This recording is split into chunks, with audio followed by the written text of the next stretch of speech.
Things change, but Deer Park Natural Spring Water is a constant you can count on, bringing you the essence of home for 150 years and counting. Sourced from carefully selected springs, Deer Park Natural Spring Water has naturally occurring electrolytes for a crisp, refreshing taste. Find Deer Park Natural Spring Water at your favorite local retailer today.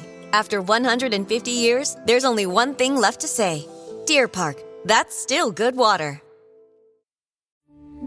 We took it all. We brought them to our land.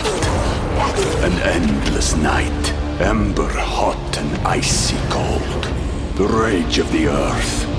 We made this curse. Carved it in the blood on our backs. We did not see. We could not, but she did. And in the end... What will I become? Senua's Saga. Hellblade 2. Play it now with Game Pass.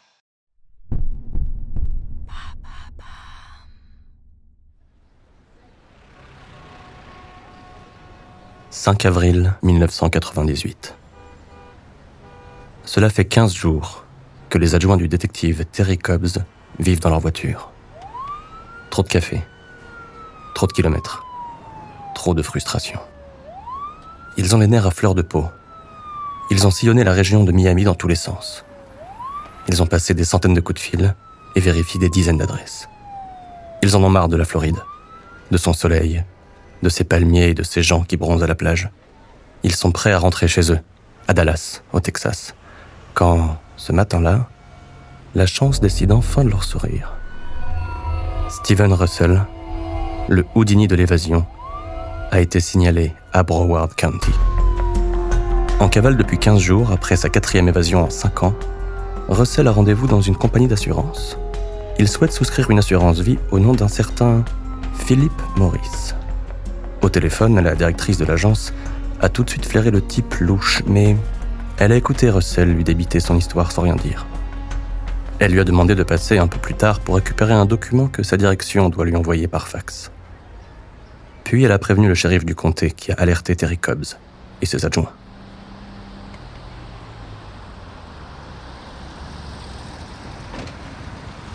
Le parking de la compagnie d'assurance est presque vide en ce milieu de journée. Les hommes de Cobbs se garent un peu à l'écart, histoire de rester discrets. De là où ils sont, ils aperçoivent l'entrée de l'agence. La vue est dégagée. Facile de surveiller les allées et venues, mais facile aussi de se faire repérer. Surtout par un type aussi méfiant que Steven Russell. Pour Terry Cobbs, cette traque est devenue une affaire personnelle. Quelque chose qui tourne à l'obsession. Il a arrêté Russell 2 fois, et 2 fois, Russell lui a filé entre les doigts. Il faut dire que King Kong, le roi des escrocs, comme l'a surnommé la presse, possède un talent hors du commun. On ne croise pas un type comme lui 2 fois dans sa vie de flic. S'il avait fait du cinéma, Steven Russell aurait pu tenir n'importe quel rôle. Un médecin, un juge, un millionnaire, un directeur financier, un ouvrier de maintenance ou un agent du FBI. Il change d'identité comme il change de chemise. Et mentir est une seconde nature. Son existence est un numéro de cirque, une représentation grandeur nature dont il est le personnage principal. À la fois identique et toujours différent. C'est ça qui le rend aussi fascinant, unique et insupportable. Les adjoints de Cobbs hésitent. Attendre Russell à l'intérieur de l'agence ou planqué à l'extérieur.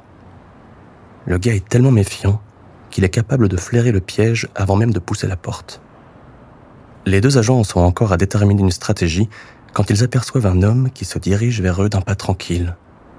Le type traverse le parking comme si de rien n'était. Les adjoints n'en croient pas leurs yeux. Ils vérifient la photo anthropométrique, puis ils se mettent à courir, entre les voitures en stationnement. Ils foncent sur le gars, le saisissent par le bras et lui demandent ses papiers. L'homme répond qu'il ne les a pas sur lui. Il les a égarés. Nouvelle vérification de la photo anthropométrique. Aucun doute possible. Sans opposer de résistance, Steven Russell place les mains dans son dos. Les menottes tombent sur ses poignets. Sa dernière cavale s'achève comme toutes les autres, sans cri et sans violence, d'une manière presque banale.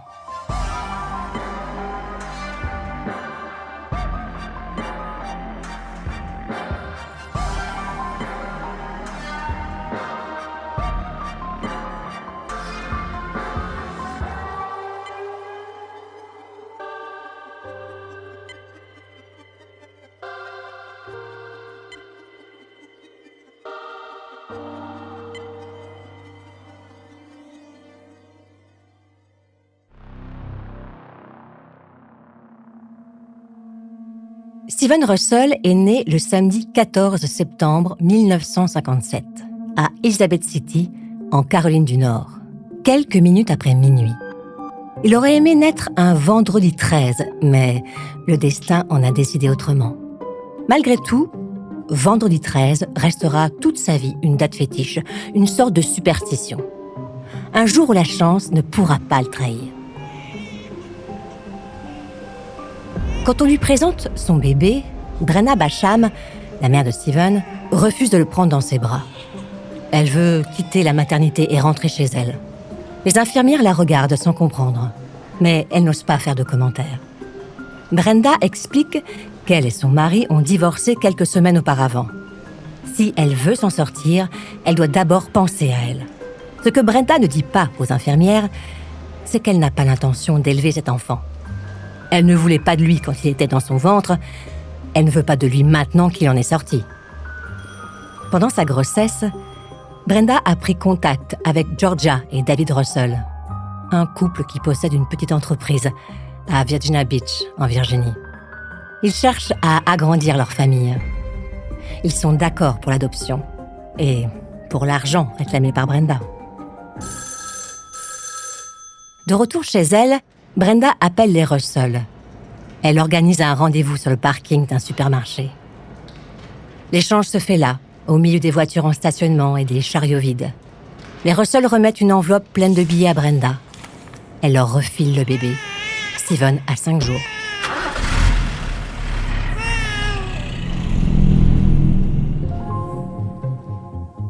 Virginia Beach est une banlieue tranquille à l'écart de Norfolk, sur la côte atlantique.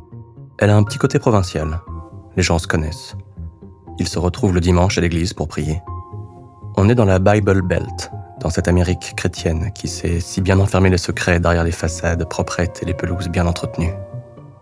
Les Russell sont de braves gens. Steven mène la vie ordinaire des gosses de la classe moyenne. De cette époque, il ne garde presque aucun souvenir, sauf celui de ce jour où Georgia et David le convoquent dans le salon de la maison. Assise dans le canapé, Georgia est mal à l'aise. Elle cherche ses mots. Elle se frotte les mains pour se donner une contenance. À force d'hésitation, elle finit par dire les choses. Elle et David aiment Steven de tout leur cœur, bien sûr, mais il n'est pas leur fils biologique. Steven a 12 ans. Il est un enfant adopté. Cette révélation lui vrille le cerveau. Il se met à faire des crises d'angoisse. Il devient violent. De rage, il brûle le blouson d'un camarade de classe qui se moquait de lui.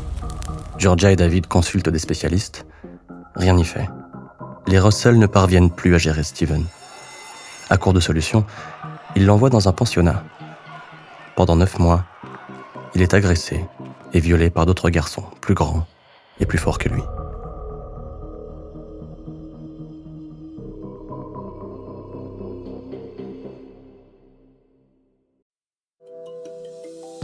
Things change, but Deer Park Natural Spring Water is a constant you can count on, bringing you the essence of home for 150 years and counting. Sourced from carefully selected springs, Deer Park Natural Spring Water has naturally occurring electrolytes for a crisp, refreshing taste. Find Deer Park Natural Spring Water at your favorite local retailer today. After 150 years, there's only one thing left to say. Deer Park, that's still good water. We took it all. We brought them to our land. An endless night, ember hot and icy cold.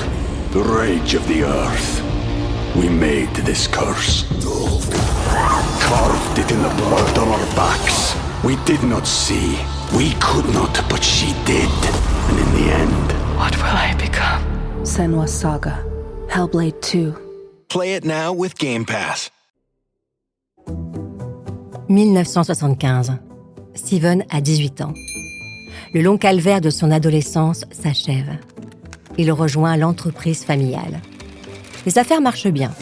Steven a le contact facile avec les clients et avec les fournisseurs. Il n'est jamais à court d'idées. Et quand il faut, il a toujours un mensonge en réserve. David Russell a monté une combine. Avec ses concurrents, ils s'entendent sur le prix des denrées alimentaires vendues aux cantines des écoles. Une arnaque qui rapporte, mais qui pourrait rapporter encore plus. Steven a un plan. Norfolk est la plus grande base navale du monde.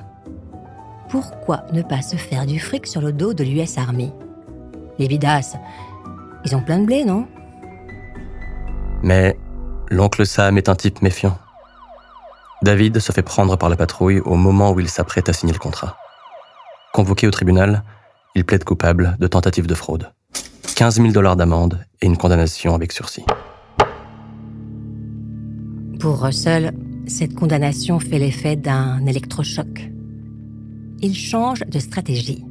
Désormais, il doit avoir l'air d'un bon Américain. Le shérif de Chesapeake cherche des adjoints. Steven répond à la petite annonce et se porte volontaire. Il n'est pas très doué pour ce boulot, mais il est sympathique et souriant. Même Deborah, la secrétaire du chef de la police, succombe au charme de ce grand blond aux yeux rieurs. En réalité, Steven se fiche autant des délinquants que des femmes. Il n'a qu'une idée en tête, retrouver sa mère biologique. C'est pour ça qu'il porte un uniforme. Discrètement, sur l'ordinateur du commissariat, il consulte tous les fichiers auxquels il peut penser. État civil, archives des hôpitaux, registre d'immatriculation, infraction au code de la route. Et un jour, bingo, il trouve. Brenda Basham est restée dans la région. Une petite maison sans charme, anonyme, de la banlieue de Norfolk. Personne ne répond. Steven insiste. « Qui est là ?» demande une femme. « Je suis adjoint du shérif de Chesapeake, madame. » La femme en trouve la porte, juste pour passer la tête. Elle détaille l'adjoint d'un air méfiant. Il est imposant. Elle n'aime pas les flics. Il n'attire que des ennuis. D'abord, qu'est-ce qu'on lui veut? Il n'a rien à se reprocher. « Je suis Steven, madame. Je suis votre fils. Je suis un bon garçon. Je le jure devant Dieu. Je veux juste comprendre pourquoi j'ai été abandonnée à la naissance. » Par la fente de la porte, la femme le regarde avec mépris. Lui? Son fils? Crache-t-elle? C'est quoi ce mensonge? Foutez le camp de chez moi. J'ai abandonné aucun enfant à la naissance. Je suis une femme mariée, j'ai 3 garçons. Et aucun n'est comme vous. Russell tombe dans la dépression. Les gens le traitent comme une brebis galeuse. Alors, autant leur donner raison. Russell se lance dans de petits trafics. Il vend de fausses Rolex et du matériel informatique volé. De la petite bière, mais... La machine judiciaire le coince dans ses rouages. 5 ans avec sursis. Il est temps de changer d'air. 1984. Russell s'installe à Houston, au Texas. Le quartier gai de Montrose est comme une terre promise. Steven déambule le long des jolies rues arborées. Les maisons aux façades colorées abritent des artistes et des musiciens. L'ambiance est détendue et conviviale. Tout l'inverse de la Virginie. Pendant quelques mois, Steven habite seul. Il découvre une liberté qu'il ne connaissait pas. Il fréquente les bars branchés. Musique, cocktails et partenaire d'un soir, il vit sa meilleure vie. Il essaie de rester discret sur son homosexualité. Mais un soir d'avril 1986, Steven vide quelques verres avec un jeune homme. Ils discutent, ils se plaisent, ils décident de rentrer et de finir la nuit ensemble. Une voiture de patrouille est garée sur le bord de la route. Steven est ivre. Il roule trop vite. Il ne voit pas la voiture de patrouille garée sur le bord de la route. À l'intérieur, 2 flics patrouillent, à la recherche de la moindre infraction. Tout d'un coup, une voiture arrive. Vite! Steven aperçoit la voiture de police. Il panique. Il enfonce la pédale d'accélérateur. La voiture slalom, puis freine brutalement, avant de terminer dans le décor. Triple fracture du pelvis. Steven ne peut plus mentir à Deborah. Il est homosexuel. Deborah ne peut plus cacher la vérité à Steven. Elle veut rentrer en Virginie. Ils divorcent comme ils se sont aimés, gentiment. Dans ce Monopoly sentimental, un nouveau chapitre s'ouvre pour Steven Russell. Celui qui va le conduire à la case qu'il a réussi à éviter jusqu'à présent, celle de la prison.